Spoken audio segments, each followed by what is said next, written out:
What's up, best friends? My name is Brian Deach, and today we'll be talking about business continuity with the Zscaler Cloud. With me, I have Lidor Pergament. Lidor, can you say hi to the team and let us know what you do here at Zscaler? Sure. First, thanks, Brian, for getting my name correct. You're welcome. Thanks for the I thought prep. it's Pergamente, but I guess not. Yeah, and I'm sure you practice it at least 10 times. At So yeah, least. great being with you. So yeah, I'm a director of product management at Zscaler. Been around for over 8 years now. I manage a team responsible for a few areas, but the biggest one is everything related to cloud reliability, business continuity. What that means basically is we have a very simple PRD, quote unquote. We need to make sure the cloud is always up and running. And as a result, we drive many proactive and reactive initiatives to improve reliability, scalability, and availability of the cloud. And today we're going to focus specifically on business continuity services, which is critical for critical failure type of scenarios. Yeah, like no pressure at all. We only have like what 45 million users in the cloud daily. So yeah, I feel like does your back hurt from carrying the team? It's a team effort. It's not just mine, of course. There's many folks involved at Zscaler in making sure the cloud is always up and Humble running. in everything, as Yeah. always. I'm telling you, this is why you're one of my favorite guys. So, yeah, before we kind of get into the whole business continuity thing, right? Like, I guess we have to kind of frame up what we're actually talking about. So, we'll keep it simple, right? You're a Zscaler customer, you have users. These users are happy because they have Zscaler, right? They have Zscaler client connector. That thing reaches over here to the Zero Trust Exchange. In true fashion, we allow the good, block the bad, protect every prompt, and stop the stupid. And then I have connectivity going right here. Then the same breath, we have app connectors that hang out over here, reach out down, connecting to your internal applications. And so one of the common questions that customers have today is like, what happens if the Zero Trust Exchange goes down? And I used to be like cocky. I'm like, oh, that can't ever happen, right? Like a catastrophic failure. But it turns out that's not a good enough answer. What kind of led us down this road, Lidor? So a few things. I'd say first, as you mentioned, like we're in line between users, workloads, devices, and their destinations, right? That being in line means customers have to have a very significant level of trust in our service because if we have a hiccup, it immediately impacts their end users or clients' ability to do their business. And that could be detrimental, have financial Mhm. implications on our customers, and it can also impact their brand reputation, of course. And of course, we've seen some very notable outages over the years, with Zoom, Microsoft, and a few others, not to name names, but it is a complex system. Cloud is complex, so we want to be as proactive as possible to give our customers tools to prepare for all these scenarios. And just one more thing to add there, Brian, we are seeing an emerging set of regulatory compliance in the EU with DORA, in Australia with APRA's CPS 230, pretty much mandating now organizations to have DRBCP in place uh, with financial implications if they don't. Now, not that DRBCP is a new thing, but it is there is more emphasis in the context of mission critical SaaS services like Zscaler. So it's no longer enough to just say the SaaS vendor is responsible for BCP and DR. Customers need to prove to the regulators that they have control of their own destiny in case of a critical failure type of event. Gotcha. Yeah, I always look at it and you think, hey, maybe you're putting all these eggs in one basket. There's resiliency, there's five nines, we have multiple points of presence globally. But I guess the idea here is like if there was like some sort of catastrophic failure, right? The entire like zero trust exchange is down. And so we have like this X right here. There's no connectivity for whatever reason. The app connectors can't talk to the zero trust exchange, and the same thing over here. The client connector can't talk to it. Like, what do we do? And this is where the business continuity cloud kind of comes in, if I'm not mistaken. And it's real simple. So I just draw another little blue cloud, and we'll put BCC, not like an email thing, but resiliency be built in and said, hey, that if this goes down, then traffic just kind of gets routed over here. And that same app connector that normally reaches outbound is going to reach outbound over here. And then the traffic going out to the internet, it's going to be looking a little busy right here, but just we'll just snake it right through, and we're up and going. Now I look at this, and so I guess we're done. We can just walk away. Like this, everyone's happy with this answer, right, Lidor? Of course. So you make it look so simple. Thanks for articulating it very well. But I'm but sure there's a lot but more going on behind the scenes there. yeah, but it is just before we get into the more details. I would like to just re-echo what you just mentioned. So we're talking here about critical failures, right? The way to look about failure scenarios, let's call them the more common failure scenarios that Zscaler, just as part of our ongoing investments, make sure to minimize the chances of them happening.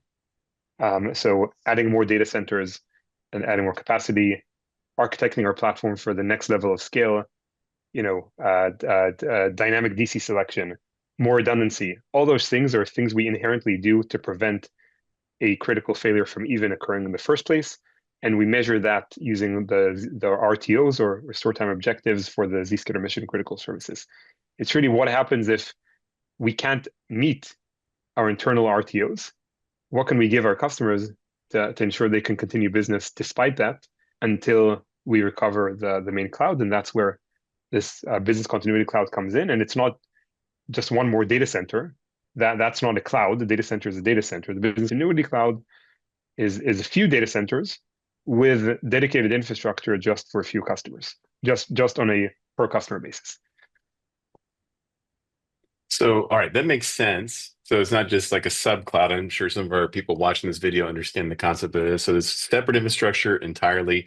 So, like, what processes do we have in place to ensure that if we did have like this catastrophic failure with, the Zero Trust Exchange, the public one, that it's not going to impact the business continuity cloud? Yeah, so first, maybe just before touching that, it would Mhm. if you were to kind of zoom in one level deeper into what is this BCC, not introduce more acronyms. There are two main components to it. There is a private data plane and a private control plane. A private data plane that's not new functionality. That's something we've had for many years. It's the basically what we call the PSCs for ZIA or PSCs for ZPA, but they themselves are not a full business continuity solution. What we have now, and this is new as of October of last year, of 24, we have the private control plane. Private control plane basically is a subset of the critical control plane components, which typically reside in the public cloud, but in a private form factor dedicated just for an individual customer. And then combined with this private data plane, they make up this business continuity cloud, which operates in a read-only state. I'll emphasize read-only to just preempt the common question. And it's fault isolated from the public cloud and provides consistent functionality, similar to what you'd get from the main cloud, but in this backup cloud type of environment. So it's really the private data plane plus private control plane is what makes up the business continuity cloud. Okay. And out of curiosity, in this read-only mode, we have our users and failover happen, right? And they don't really seem to fill anything, I would hope. But I have a shift change, right? I have new people coming in. They're opening up their laptops. Are they SOL or are they able to connect? What's that user experience look like? Yeah, so for the most part, it would be seamless, the failover. Okay. And of course, if you have existing sessions, connections, they may get disrupted, of course, once you move over from one location to the other. And specifically in that scenario, if you're like, let's say a brand new user, which has never been even enrolled to the Zscaler Cloud, or maybe you have been enrolled, but you need to re-enroll again because maybe you're a shift worker, maybe you're a non-persistent VDI, then we do support that re-enrollment process even during a BC event via that uh, business continuity cloud environment. Right on. And yeah, looking at this a little bit closer, I guess my next thing is like any great continuity plan, disaster recovery, you have to be able to test it. So is this something that we expect our users to notify us like a month in advance, and then we make sure that we have everything set up, and then it's going to happen at 2 o'clock in the morning on a Sunday? What is the expectation there with this business continuity cloud? Yeah, so generally speaking, what we've heard from customers and what we're trying to enable customers to do is two types of tests. One is a fire drill. So that means once in a while, once in a quarter, once in half a year or a year, you test the infrastructure to make sure it's doing what it's supposed to do. And you have all the your ducks in a row, and you have all the playbooks and processes in place to execute the failover. And the second type is what we call the DRT, or the continuous DRT, the continuous disaster recovery testing, which essentially means that we advise customers to leverage this business continuity cloud as a warm backup, not as a cold backup, because the nature of cold backups is once you actually need it, it may not function as you expect. And in Zscaler world, what that means is we highly encourage customers to send a subset of their traffic permanently via this business continuity cloud. That could be 100 IT users. That could be 1% of users from the whole environment. Maybe a few users from different geos.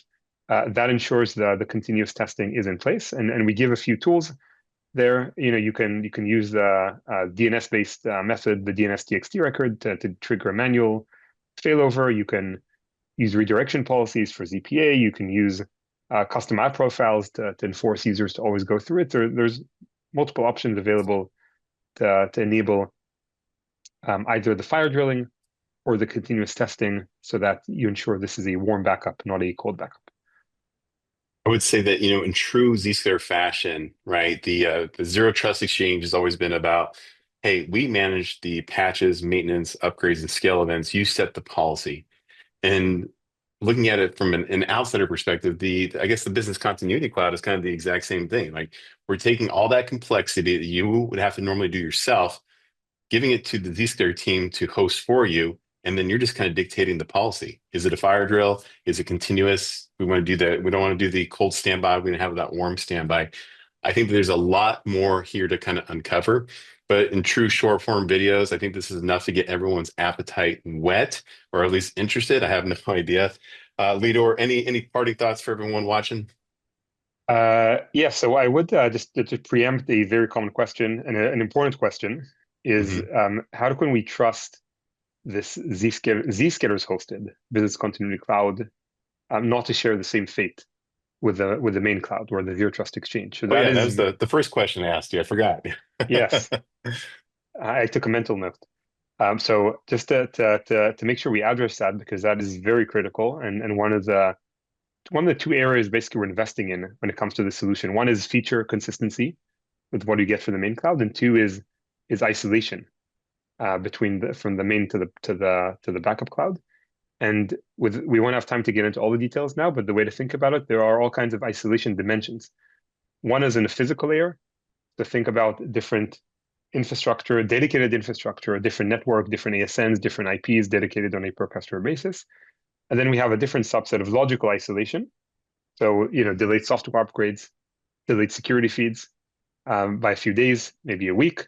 And then also, as much as feasibly possible, also operational isolation. So, for example, different people who can, remotely access or manage this backup infrastructure than the people who manage the Zero Trust Exchange, to reduce the likelihood of like an insider type of threat, which impacts the backup cloud.